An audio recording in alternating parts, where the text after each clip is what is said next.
Massive criticism is raining down on Samsung after jerry-rig everything's disassembly of the Galaxy S Ultra. This channel constantly does this kind of durability testing on devices, scratching the screen, even putting a little fire on the screen and a few other things, but the controversy has centered around the new camera rings. In fact, I've noticed that some people think it's a mistake in Samsung's production, the gap underneath this one.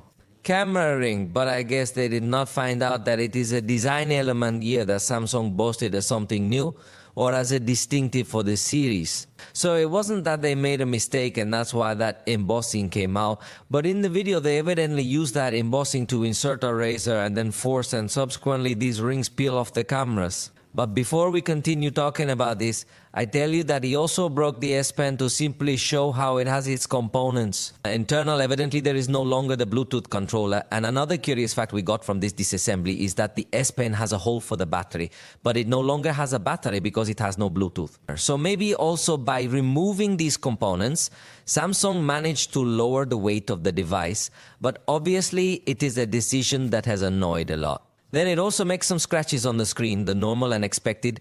It also scratches the edges of the device and its cover, rear. And finally comes the moment of truth when you remove these rings from the cameras with relative ease. The ring that is on the top camera, that is the ultra-wide camera, is the one that remains stuck, but you even got to lift the back cover a little bit. So it seems that the two lower rings were stuck with a little less force than the top ring.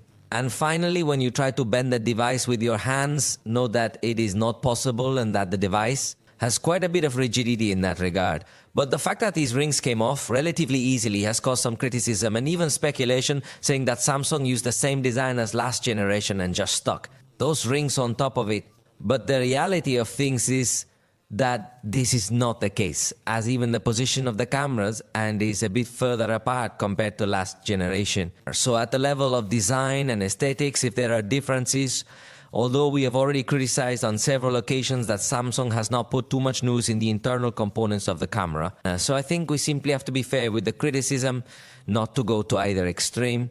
Personally, I liked the slightly floating design of the cameras, which does give it a slightly more attractive touch. But as I already told you from previous content, if you use a case, this design is not going to be noticed, so it is not something that is so important. So let me know your opinion regarding this that happened. On the other hand, another channel called PVK Reviews did disassembly of the Galaxy S25 Plus, and while this device does not get to be as flashy as the Ultra model, has discovered something that we did not expect because Samsung did not communicate it officially.